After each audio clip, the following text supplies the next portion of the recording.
ലോകമെങ്ങും അറിയിക്കേണ്ട സുവിശേഷ പ്രഘോഷണമെന്ന സഭയുടെ ദൗത്യത്തിൽ പങ്കുകാരായി പ്രവർത്തിക്കുന്ന മിസിയോ ടീമിൻ്റെ മുഖപത്രമാണ് മിസിയോ വൈബ്സ്. ലക്കം 46 വായനയിലേക്ക് ഏവർക്കും ദൈവനാമത്തിൽ സ്വാഗതം. മിസിയോ ടീമിൻ്റെ ആത്മീയ ഉപദേഷ്ടാവ് റവറൻ ഫാദർ അഗസ്റ്റിൻ മുണ്ടിയത്ത് രചിച്ച സഭയുടെ പ്രബോധനാധികാരം എന്ന ലേഖനമാണ് ആദ്യത്തേത്. ലിഖിത രൂപത്തിലോ പാരമ്പര്യത്തിലോ ഉള്ള ദൈവവചനത്തെ ആധികാരികമായി വ്യാഖ്യാനിക്കുവാനുള്ള ധർമ്മം സഭയുടെ സജീവ പ്രബോധനാധികാരത്തിന് മാത്രമാണ് നൽകപ്പെട്ടിരിക്കുന്നത്. യേശുക്രിസ്തുവിൻ്റെ നാമത്തിലാണ് സഭ ഈ അധികാരം വിനിയോഗിക്കുന്നത്. അതായത് റോമാ മെത്രാനായ പത്രോസിൻ്റെ പിൻഗാമിയോട് ഐക്യത്തിൽ വർത്തിക്കുന്ന മെത്രാന്മാരെയാണ് ഈ ചുമതല ഏൽപ്പിച്ചിരിക്കുന്നത്. CCC 85. വിശുദ്ധ ഗ്രന്ഥവും പാരമ്പര്യവും ഉൾക്കൊള്ളുന്ന വിശ്വാസ നിക്ഷേപത്തെ അപ്പസ്തോലന്മാർ സമസ്ത സഭയുമാണ് ഫലമേൽപ്പിച്ചിരിക്കുന്നത്. ഈ വിശ്വാസ നിക്ഷേപം മുറുകെ പിടിച്ചുകൊണ്ട് വിശുദ്ധജനം മുഴുവനും തങ്ങളുടെ ഇടയന്മാരോട് ചേർന്ന് അപ്പസ്തോലിക പ്രബോധനത്തിലും കൂട്ടായ്മയിലും അപ്പം മുറിക്കൽ ശുശ്രൂഷയിലും പ്രാർത്ഥനകളിലും സദാ വിശ്വസ്തരായി വർത്തിക്കുന്നു. അങ്ങനെ കൈമാറപ്പെട്ട വിശ്വാസത്തിൻ്റെ പാലനത്തിലും പരിശീലനത്തിലും പ്രഘോഷണത്തിലും മെത്രാന്മാർക്കും വിശ്വാസികൾക്കുമിടയിൽ നിർണായകമായ ഒരു യോജിപ്പ് സംജാതമാകണം. അപ്പസ്തോല പ്രവർത്തനം 2:42. സഭയുടെ ഈ പ്രബോധന അധികാരം ദൈവവചനത്തിന് അതീതമല്ല. സഭ അതിന് ശുശ്രൂഷ നടത്തുകയാണ് ചെയ്യുന്നത്. പരമ്പരാഗതമായി ലഭിച്ചവ മാത്രമാണ് സഭ തൻ്റെ ഔദ്യോഗിക പ്രബോധനത്തിലൂടെ പഠിപ്പിക്കുന്നത്. ദിവ്യകൽപ്പനയാലും പരിശുദ്ധാത്മാവിൻ്റെ സഹായത്താലും സഭയുടെ പ്രബോധനാധികാരം ദൈവവചനത്തെ ഭക്തിപൂർവ്വം ശ്രവിക്കുകയും വിശുദ്ധമായി പരിരക്ഷിക്കുകയും വിശ്വസ്തതാപൂർവ്വം വിശദീകരിക്കുകയും ചെയ്യുന്നു.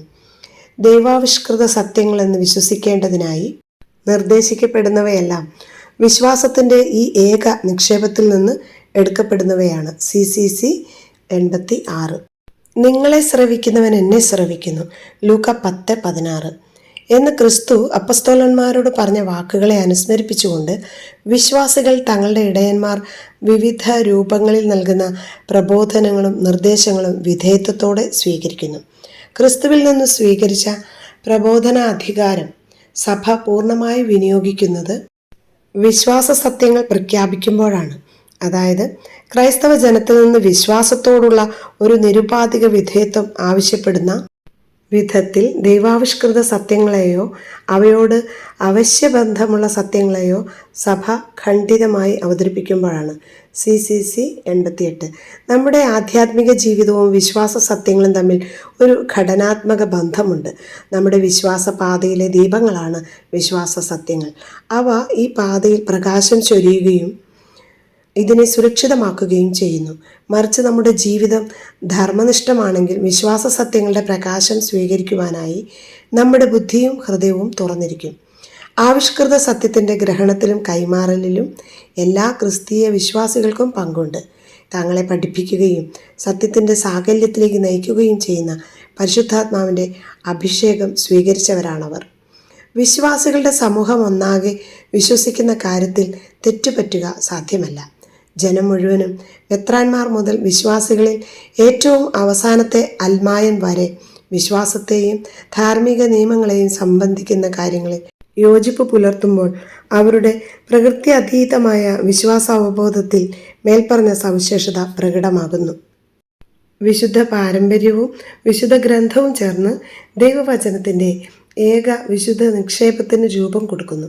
ഈ നിക്ഷേപത്തിൽ തീർത്ഥാടകയായ സഭ ഒരു കണ്ണാടിയിൽ എന്ന പോലെ തൻ്റെ എല്ലാ സമ്പത്തുകളുടെയും ഉറവിടമായ ദൈവത്തെ ദർശിക്കുന്നു.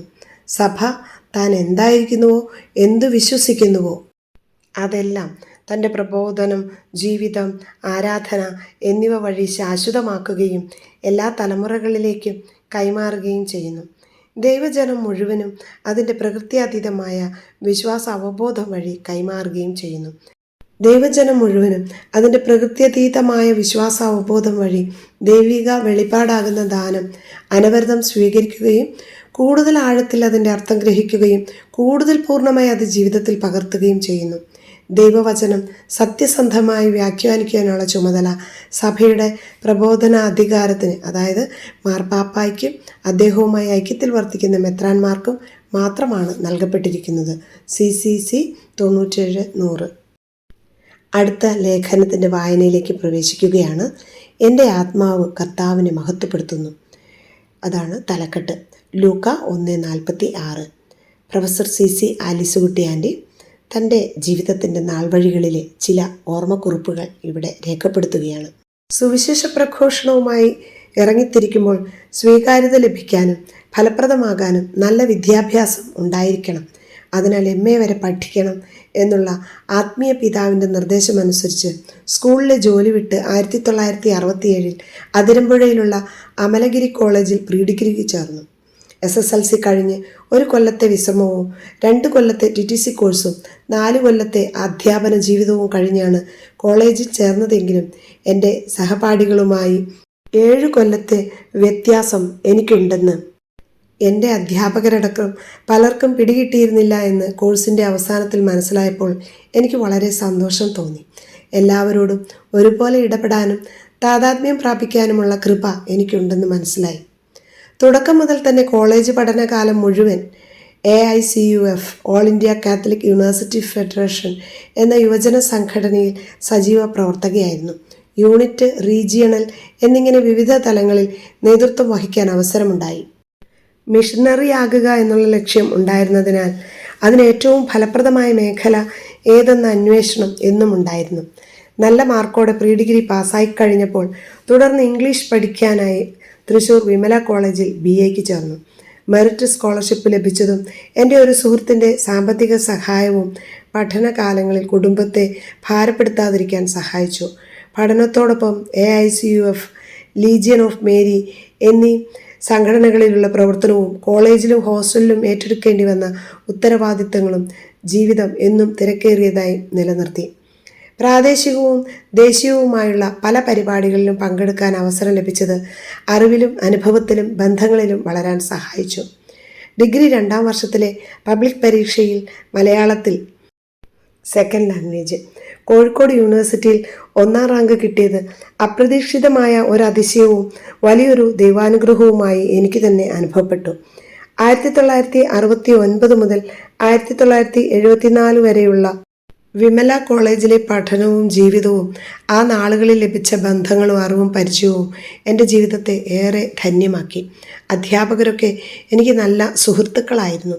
സിസ്റ്റർമാരായ ക്ലിയോപാട്ര, ക്രിസലോഗ, പാസ്റ്റർ എന്നിവരൊക്കെ ആനിമേറ്റർമാരായുള്ള AICUF പ്രവർത്തനങ്ങളും എക്സിക്യൂട്ടീവ് മീറ്റിങ്ങുകൾ, പ്രാർത്ഥനാ ഗ്രൂപ്പ്, റീജിയണൽ ചാപ്ലൈൻമാരായിരുന്ന father Samuel Ryan, Joseph Kizhakkedath, KC Thomas, Dominic George, Alex CMI തുടങ്ങിയ വൈദികരുടെ നേതൃത്വത്തിലുള്ള വിവിധ ക്യാമ്പുകളും സെമിനാറുകളും എല്ലാം എൻ്റെ ജീവിതത്തെ ഏറെ സഹായിക്കുകയും സ്വാധീനിക്കുകയും ധന്യമാക്കുകയും ചെയ്തു എന്നുള്ളത് ഏറെ സന്തോഷത്തോടും നന്ദിയോടും കൂടെ ഞാൻ ഓർക്കുന്നു.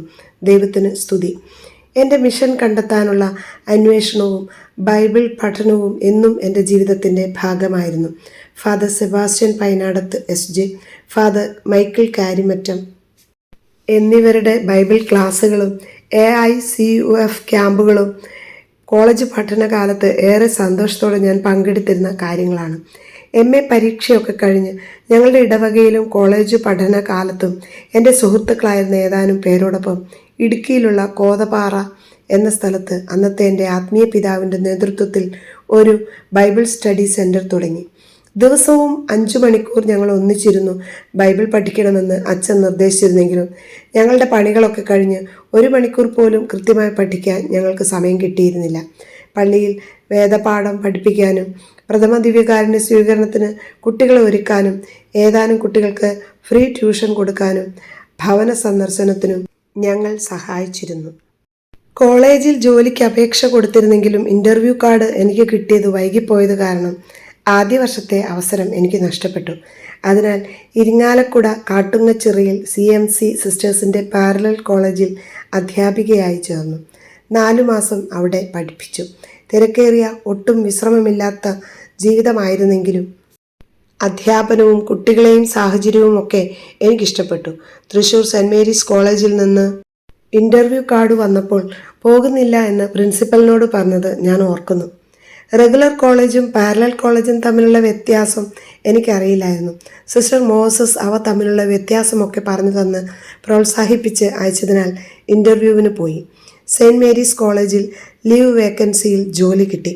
100ഓളം കുട്ടികളെ ആഴ്ചയിൽ 18 മണിക്കൂർ പഠിപ്പിച്ച് അവരുടെ എല്ലാം കോമ്പസിഷൻ ബുക്കുകളും എല്ലാ ആഴ്ചയും കറക്റ്റ് ചെയ്ത് സ്പെഷ്യൽ ക്ലാസ്സുകളും എടുത്ത് തിരക്കേറിയ ജീവിതത്തിൽ നിന്ന് ആഴ്ചയിൽ 7 മണിക്കൂർ മാത്രം ക്ലാസ്സുകളോടെ പഠിപ്പിച്ചു തുടങ്ങിയപ്പോൾ തിരക്കുകളെല്ലാം മാറി സ്വതന്ത്രയായി. കുട്ടികളോടൊപ്പം AICUF പ്രവർത്തനങ്ങളിൽ സന്തോഷത്തോടെ വ്യാപൃതയാകാൻ അവിടെയും അവസരം ലഭിച്ചു. നല്ല സുഹൃത്തുക്കളും മിടുക്കരായ കുട്ടികളും വളരെ നല്ല അന്തരീക്ഷവും ധാരാളം സമയവും എല്ലാം കൂടെ ജീവിതം ആഘോഷമായി. അവർണ്ണനീയമായ അവിടുത്തെ ദാനത്തെ പ്രതി ദൈവത്തിന് സ്തുതി. 2 കൊരിന്തോസ് 9:15. എന്നെ കേൾക്കുന്ന പ്രിയപ്പെട്ടവരെ, നാം അടുത്ത ലേഖനത്തിലേക്ക് കടക്കുകയാണ്. മിഷണറി ദൈവകരങ്ങളിലെ ഉപകരണം. ടോമിച്ചൻ പുല്ലൻകാവുങ്കൽ എഴുതിയ ലേഖനമാണിത്. ഒരു മിഷണറി ദൈവത്തിൻ്റെ ഉപകരണം മാത്രമായിരിക്കണം. ദൈവത്തിന് എങ്ങനെയും ഉപയോഗിക്കാൻ കഴിയുമാറ് ജീവിതം സമർപ്പിക്കപ്പെട്ട വ്യക്തിയായിരിക്കണം.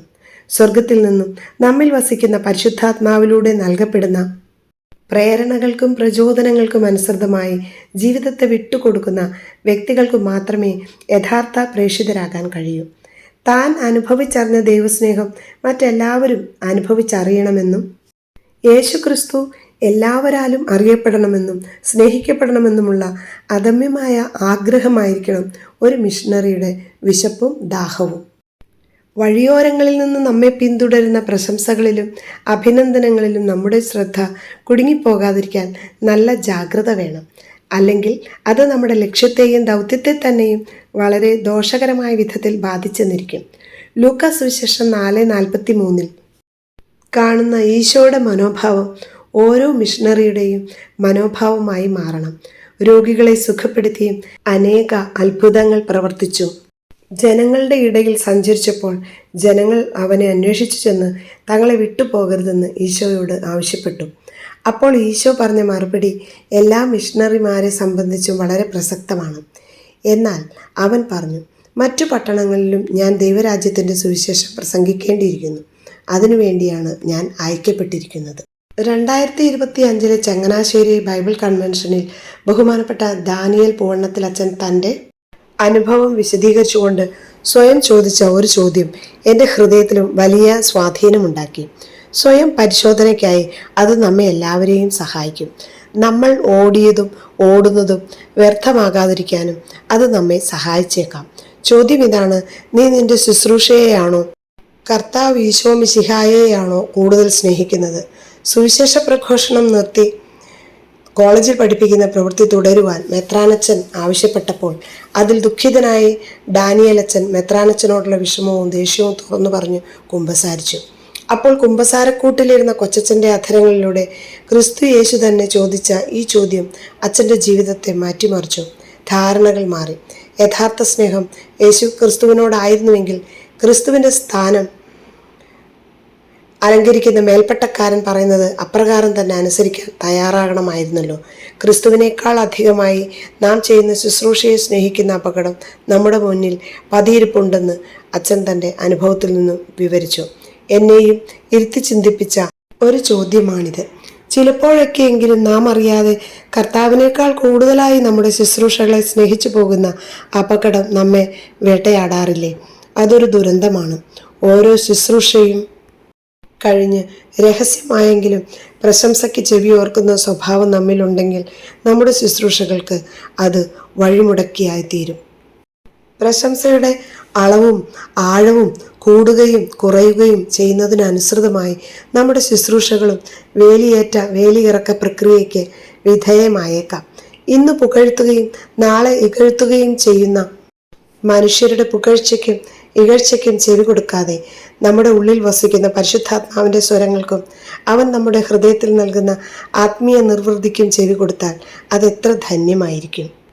ഈശോ പറഞ്ഞു, പരിശുദ്ധാത്മാവ് സ്വമേധയാ ആയിരിക്കില്ല സംസാരിക്കുന്നത്, അവൻ കേൾക്കുന്നത് മാത്രം സംസാരിക്കും. അവൻ എനിക്കുള്ളവയിൽ നിന്ന് സ്വീകരിച്ച് നിങ്ങളോട് പ്രഖ്യാപിക്കും. യോഹന്നാൻ 16:14. ഈശോ വീണ്ടും പിതാവിനോട് പറയുന്നു, എനിക്കുള്ളതെല്ലാം അങ്ങയുടേതാണ്, അങ്ങേക്കുള്ളതെല്ലാം എൻ്റേതും. യോഹന്നാൻ 17:9b-10. ഇവിടെ നാം കാണുന്നത് ഒരു ഒഴുക്കാണ്. പിതാവിൽ നിന്ന് പുത്രനിലേക്കും, പുത്രനിൽ നിന്നും പരിശുദ്ധാത്മാവിലേക്കും, പരിശുദ്ധാത്മാവിലൂടെ നമ്മിലേക്കും. അത് അവിടം കൊണ്ട് അവസാനിക്കാനുള്ളതല്ല, മറിച്ച് ആ ഒഴുക്ക് നമ്മിലൂടെ മറ്റുള്ളവരിലേക്കും തുടരേണ്ട സ്വർഗീയ ദാനമാണ്. കൃപയുടെ ഒഴുക്കാണ്. ഒരു മിഷണറി സ്വർഗത്തിൻ്റെ ദൂത് നിസ്വാർത്ഥമായി പകർന്നു നൽകുന്ന ഒരു ഉപകരണം മാത്രമാകണം. എല്ലാം ചെയ്തിട്ട് ലൂക്ക 17:10 പറയും പോലെ, കൽപ്പിക്കപ്പെട്ടവയെല്ലാം ചെയ്തതിനു ശേഷം ഞങ്ങൾ പ്രയോജനമില്ലാത്ത ദാസന്മാരാണ്, കടമ നിർവഹിച്ചതേയുള്ളൂ എന്ന് പറയുവിൻ.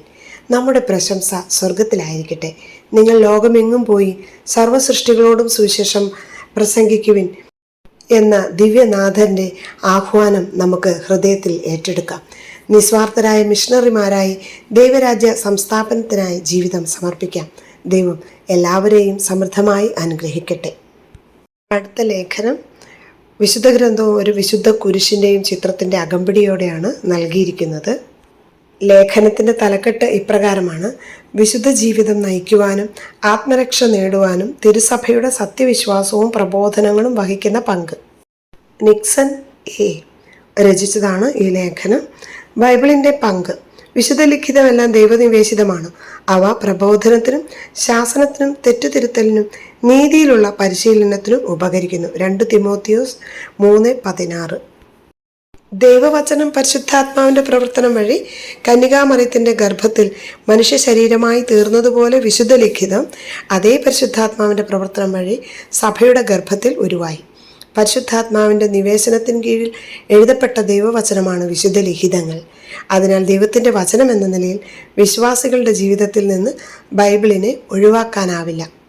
അവ രക്ഷയ്ക്കും വിശുദ്ധിക്കും നിദാനമാണ്. അവയുടെ പഠിപ്പിക്കലുകൾ വിശുദ്ധിയെ പ്രോത്സാഹിപ്പിക്കുകയും അനുസരണത്തിൻ്റെയും ഭക്തിയുടെയും ജീവിതം പിന്തുടരാൻ വ്യക്തികളെ പ്രേരിപ്പിക്കുകയും ചെയ്യുന്നു. ബൈബിൾ സത്യങ്ങൾ ഉൾക്കൊള്ളുന്നതിലൂടെ വിശ്വാസികൾ അവരുടെ വിശ്വാസയാത്രയിൽ ശക്തി കണ്ടെത്തുന്നു. ധാർമ്മിക മൂല്യങ്ങൾക്ക് പ്രാധാന്യം നൽകുന്ന ബൈബിൾ മാർഗനിർദ്ദേശങ്ങളും നൽകുന്നു. നീതി, കരുണ, സ്നേഹം എന്നിവയെക്കുറിച്ചുള്ള അവയുടെ പ്രബോധനങ്ങൾ ദൈവത്തിൻ്റെ സ്വഭാവത്തെ പ്രതിഫലിപ്പിക്കുന്നതിനാൽ അവ അനുകരിച്ചുകൊണ്ടുള്ള ഒരു വിശുദ്ധ ജീവിതം നയിക്കാൻ സഹായിക്കുന്നു. ദൈവവചനത്തിലുള്ള വിശ്വാസം വിശ്വാസികളിൽ ദൈവഹിതവുമായി പൊരുത്തപ്പെടുന്ന ഒരു മനസ്സ് വളർത്തിയെടുക്കുന്നു. പ്രലോഭനത്തെയും പാപത്തെയും അതിജീവിക്കുന്നതിന് തിരുവെഴുത്തുകൾ സുപ്രധാന പിന്തുണ നൽകുന്നു. ആത്മീയ യുദ്ധം, സ്ഥിരോത്സാഹം, ദൈവത്തിൻ്റെ കരുതൽ എന്നിവയെക്കുറിച്ചുള്ള ബൈബിൾ പഠിപ്പിക്കലുകൾ വിശ്വാസികളെ വിജയത്തിനായി സജ്ജരാക്കുന്നു. ബൈബിളിലൂടെ വ്യക്തികൾ വിശ്വാസത്തിൻ്റെ ശക്തി കണ്ടെത്തുന്നു. സഹനങ്ങളുടെയും പ്രലോഭനങ്ങളുടെയും സമയങ്ങളിൽ ബൈബിൾ പ്രത്യാശയും പ്രോത്സാഹനവുമേകുന്നു. ദൈവ സാന്നിധ്യത്തെയും വിശ്വാസത്തിൻ്റെ പ്രതിഫലത്തെയും നിത്യരക്ഷയെയും കുറിച്ചുള്ള അതിൻ്റെ വാഗ്ദാനങ്ങളും വിശ്വാസികൾക്ക് പ്രതീക്ഷയും ഉറപ്പു നൽകുന്നു. അത് വിശുദ്ധ ജീവിതം നയിക്കാനുള്ള അവരുടെ ദൃഢനിശ്ചയത്തെ ശക്തിപ്പെടുത്തുന്നു. പാപത്തിൽ നിന്നുള്ള വിടുതൽ ദൈവം സാധ്യമാക്കിയത് യേശുവിൻ്റെ മുറിവിലൂടെ ആയതുകൊണ്ട് യേശുവിനെ ബൈബിൾ രക്ഷകൻ എന്ന് വിളിക്കുന്നു. അപ്പസ്തോല പ്രവർത്തനം 5:31, തീത്തോസ് 1:4. ഈ രക്ഷയുടെ പ്രഘോഷണം എല്ലാ കാലത്തും എല്ലാ സ്ഥലത്തും ഫലപ്രദമായി നടത്താൻ സാധിക്കത്തക്ക വിധം കാലത്തിൽ സംസാരിക്കപ്പെട്ട ദൈവിക വചനം ആത്യന്തികമായ വിധത്തിൽ ആധികാരിക മുദ്രവെച്ച് സഭയ്ക്ക് നൽകപ്പെട്ടു. അതിനാൽ ബൈബിളിലൂടെ വിശുദ്ധിയെയും ആത്മരക്ഷയെയും കുറിച്ച് സഭ നൽകുന്ന പ്രബോധനങ്ങൾ സത്യവും വിശ്വാസയോഗ്യവുമാണ്. ക്രിസ്തീയ വിശ്വാസം അനുസരിച്ച് രക്ഷ ദൈവത്തിൻ്റെ കൃപയാൽ സംഭവിക്കുന്ന പാപത്തിൽ നിന്നുള്ള ആത്മീയ വിടുതൽ ആണ്. രക്ഷിക്കപ്പെടുന്ന വ്യക്തി പാപത്തിൻ്റെ അടിമത്തത്തിൽ നിന്നും മാത്രമല്ല അതിൻ്റെ പരിണിത ഫലമായ എല്ലാ ശിക്ഷകളിൽ നിന്നും രക്ഷ പ്രാപിക്കുന്നു. ക്രിസ്തീയ രക്ഷ യേശുക്രിസ്തുവിലുള്ള നിത്യജീവിതം ആണ്. അത് പാപത്തിൻ്റെ മേലും സാത്താൻ്റെ സകല പ്രവൃത്തികളുടെ മേലും ഉള്ള ജയം ആണ്. അതിൽ ആത്മീയ സൗഖ്യവും നിത്യമായ ജീവനും നിറഞ്ഞിരിക്കുന്നു. രക്ഷയിൽ ദൈവിക നീതീകരണവും അടങ്ങിയിട്ടുണ്ട്. ഇന്ന് യേശുക്രിസ്തുവിൻ്റെ ജീവിത മരണ പുനരുത്ഥാനത്തിന്മേലുള്ള നമ്മുടെ വിശ്വാസത്തിൻ്റെ അടിസ്ഥാനത്തിൽ ദൈവം നമുക്ക് രക്ഷ ദാനമായി നൽകുന്നു. ബൈബിൾ പ്രകാരം കർത്താവായ യേശുക്രിസ്തുവിലുള്ള വിശ്വാസം നമുക്ക് രക്ഷയ്ക്ക് കാരണമാകുന്നു. യോഹന്നാൻ 3:16, റോമ 5:1, 8:1 തുടങ്ങിയവ റെഫറൻസായി നൽകിയിട്ടുണ്ട്. ആ രക്ഷ സ്വന്തമാക്കേണ്ടത് എങ്ങനെയെന്ന് സഭ അവളുടെ പ്രബോധനങ്ങളിലൂടെ പഠിപ്പിക്കുന്നു. സഭയുടെ സത്യവിശ്വാസം ഈ രക്ഷയ്ക്കൊരു ഉറപ്പ് നൽകുന്നത് യോഹന്നാൻ 10:28-29 ആണ്. ആ വാക്യത്തിൻ്റെ രത്നചുരുക്കം നമ്മുടെ രക്ഷ ക്രിസ്തുവിൽ ഭദ്രമാണെന്നാണ്. തിരുസഭയുടെ സത്യവിശ്വാസവും പ്രബോധനങ്ങളും വിശുദ്ധ ജീവിതം നയിക്കുന്നതിനും ആത്മരക്ഷ നേടുന്നതിനുള്ള അടിത്തറ നൽകുമ്പോൾ ഇവ ഉൾക്കൊണ്ട് കൂദാശകളിൽ പങ്കുചേർന്നും പുണ്യങ്ങൾ അഭ്യസിച്ചുകൊണ്ടും വിശുദ്ധിയിലേക്കുള്ള ദൈവവിളിയോട് പ്രതികരിക്കുകയും ആത്യന്തികമായി നിത്യരക്ഷ പ്രാപിക്കുകയും ചെയ്യാം. വിശുദ്ധിയിലേക്കുള്ള യാത്രയിൽ ക്രിസ്തുവിൻ്റെ വാഗ്ദാനം നമുക്ക് ഓർക്കാം. ഞാൻ മുന്തിരിച്ചെടിയും നിങ്ങൾ ശാഖകളുമാണ്. ആരെന്നിലും ഞാൻ അവനിലും വസിക്കുന്നുവോ അവൻ ഏറെ ഫലം പുറപ്പെടുവിക്കുന്നു. എന്നെ കൂടാതെ നിങ്ങൾക്കൊന്നും ചെയ്യാൻ കഴിയുകയില്ല. യോഹന്നാൻ 15:5. നമുക്ക് ക്രിസ്തുവിൽ വസിക്കാം, അവൻ്റെ കൃപയോട് സഹകരിക്കാം, സമൃദ്ധമായി ഫലം കായ്ക്കാം.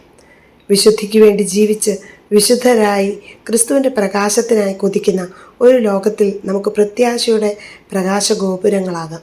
അനുദിനം ബൈബിൾ വായിച്ചും ദിവ്യബലിയിൽ പങ്കുചേർന്നും നമ്മുടെ രക്ഷയ്ക്ക് വേണ്ടിയുള്ള ദൈവിക പദ്ധതിയുമായി നമുക്ക് സഹകരിക്കാം. അതുവഴി നമ്മുടെ ജീവിതം വിശ്വാസത്തിൻ്റെ ശക്തിയുടെ ജീവനുള്ള സാക്ഷ്യമായി ആത്മരക്ഷയിലേക്കുള്ള പാതയെ പ്രകാശിപ്പിക്കുന്ന ഒരു തിളങ്ങുന്ന ദീപസ്തംഭമായി മാറട്ടെ.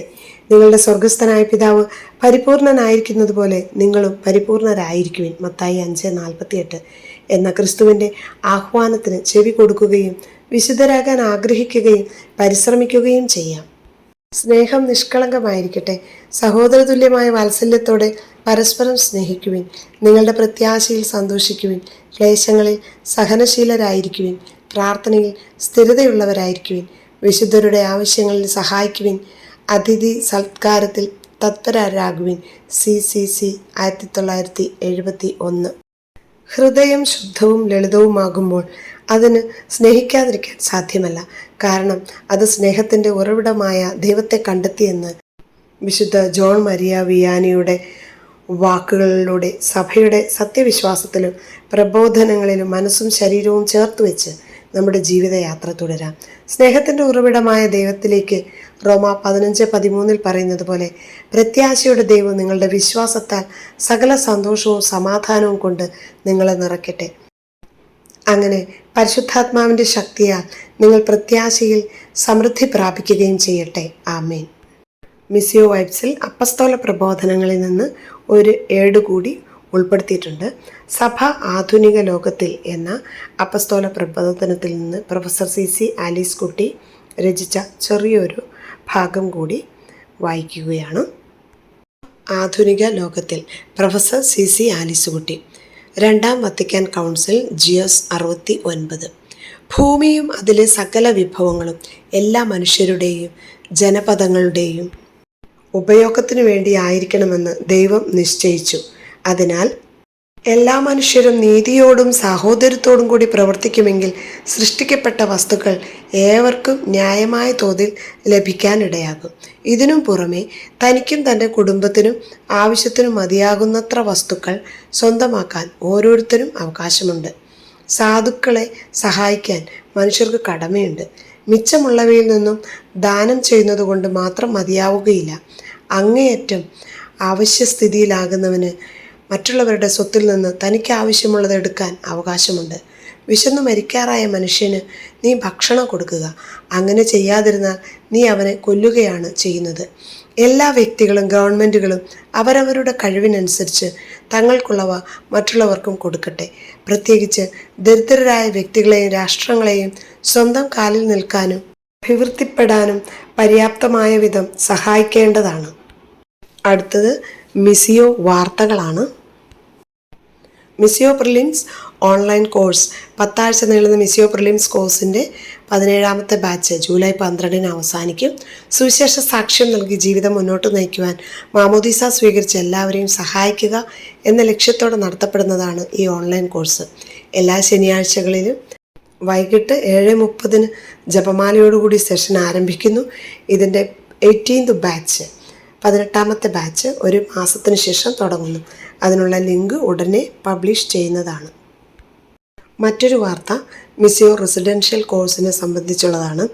ജൂലൈ 14 രാവിലെ 10 മണിക്ക് ആരംഭിച്ച് 19 ഉച്ചയ്ക്ക് 2 മണിക്ക് അവസാനിക്കുന്ന തരത്തിൽ റെസിഡൻഷ്യൽ കോഴ്സ് നടത്തപ്പെടുന്നതാണ്. അങ്കമാലി ജോസ്പുരം ക്ലെരീഷ്യൻ ഭവനിൽ വെച്ച് മിസിയോ റെസിഡൻഷ്യൽ കോഴ്സ് നടത്തപ്പെടുന്നു. സുവിശേഷമായിക്കൊണ്ട് സുവിശേഷമേകുവാൻ പരിശീലിപ്പിക്കുന്ന ഒരു കോഴ്സാണിത്. പങ്കെടുക്കുവാൻ ആഗ്രഹിക്കുന്നവർ ദയവായി താഴെ കൊടുക്കുന്ന നമ്പറിൽ ബന്ധപ്പെടുക. 9061954230. മറ്റൊരു നമ്പർ കൂടി നൽകിയിട്ടുണ്ട്, 7012574557. മറ്റൊന്ന് മിസിയോ ഔട്ട്റീച്ച് കോഴ്സുകളാണ്. ഇടവകകളിലോ ഏതെങ്കിലും ധ്യാന കേന്ദ്രങ്ങളിലോ 6 ദിവസം നീണ്ടു നിൽക്കുന്ന മിസിയോ കോഴ്സ് നടത്തുവാൻ ആഗ്രഹമുണ്ടെങ്കിൽ താഴെ കൊടുക്കുന്ന നമ്പറിൽ ബന്ധപ്പെടാവുന്നതാണ്.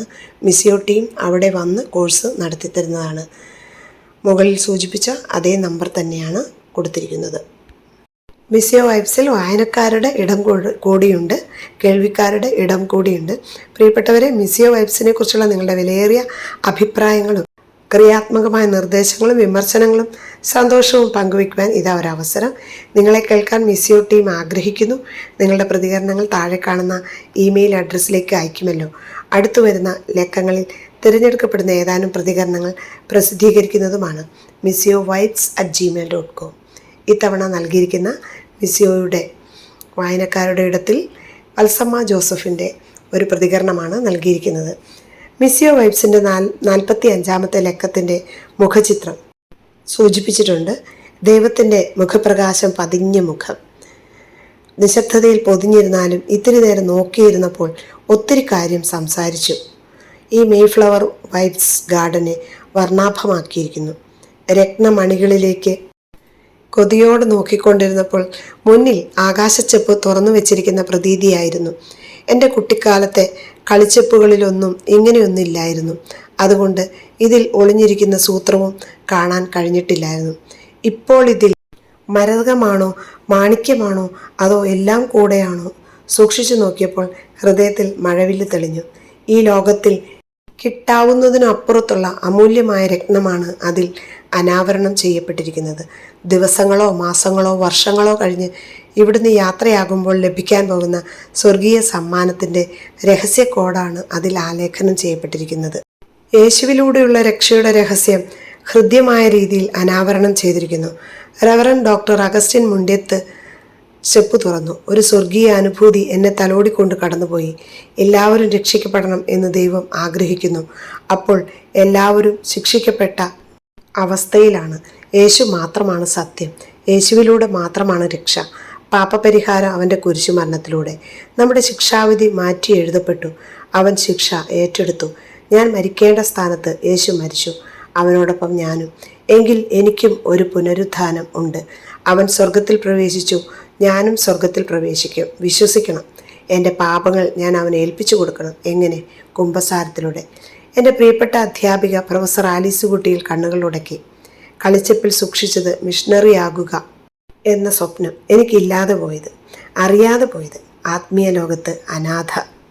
ആത്മീയതയുടെ ആൾക്കൂട്ടത്തിൽ തനിങ്ങി. അതിൻ്റെ പെരുവെള്ളപ്പാച്ചിലിൽ പാറപ്പൊത്തിൽ ഒന്നും അറിയാതെ എൻ്റെ ലോകത്ത്.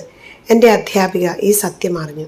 അനേകരെ സത്യത്തിലേക്ക് നയിച്ചു. ഞാനോ കണ്ണുകൾ തുടച്ചു. ടോമിച്ചൻ പുല്ലൻകാവുങ്കൽ. ഞാൻ വായന തുടർന്നു. അവൻ വളരുകയും ഞാൻ കുറയുകയും വേണം. അവന് വളരാൻ ഞാൻ എന്തെങ്കിലും ചെയ്തു കൊടുത്തോ? ഞാനല്ലേ വളർന്നത്. എന്നെ വളർത്താൻ ഞാൻ എന്തെല്ലാം ചെയ്തു കൂട്ടി. ആരെയെല്ലാം തട്ടിത്തെറിപ്പിച്ചു, ആരെയെല്ലാം മുറിവേൽപ്പിച്ചു, ആരെയെല്ലാം കണ്ണീർ കുടിപ്പിച്ചു. ഞാൻ തളർന്നുപോയി. ഇനി പറ്റുമോ രക്ഷപ്പെടാൻ? ഈ വയസ്സാം കാലത്ത് ഇനി എങ്ങനെ? ഇന്നു നീ എന്നോടൊപ്പം പർദീസായിലായിരിക്കും. ശരിയാ, മരിക്കാൻ നേരത്താണല്ലോ നല്ല കള്ളൻ സമ്മാനപ്പൊതി കൈക്കലാക്കിയത്. വൈകിട്ടില്ല. അടി തോണ്ടി ഒരു കുമ്പസാരം നടത്തണം. വഴിയും സത്യവും ജീവനും ഞാനാകുന്നു.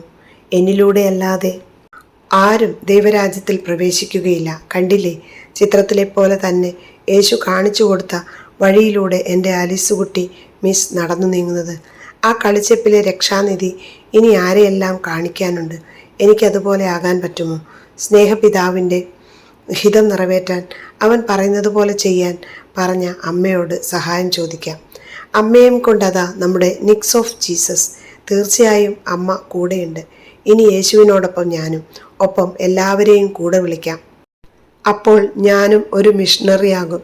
ഒരു മനുഷ്യൻ്റെ ജീവിതത്തിലെ സുന്ദരവും സുപ്രധാനവും സ്വർഗീയവുമായ ചിന്തകൾ ആസ്വദിക്കാൻ സ്വർഗീയ ചിന്തകൾ കയ്യിൽ തന്ന മിസിയോ വൈബ്സിന് നന്ദി, ആശംസ, പ്രാർത്ഥന.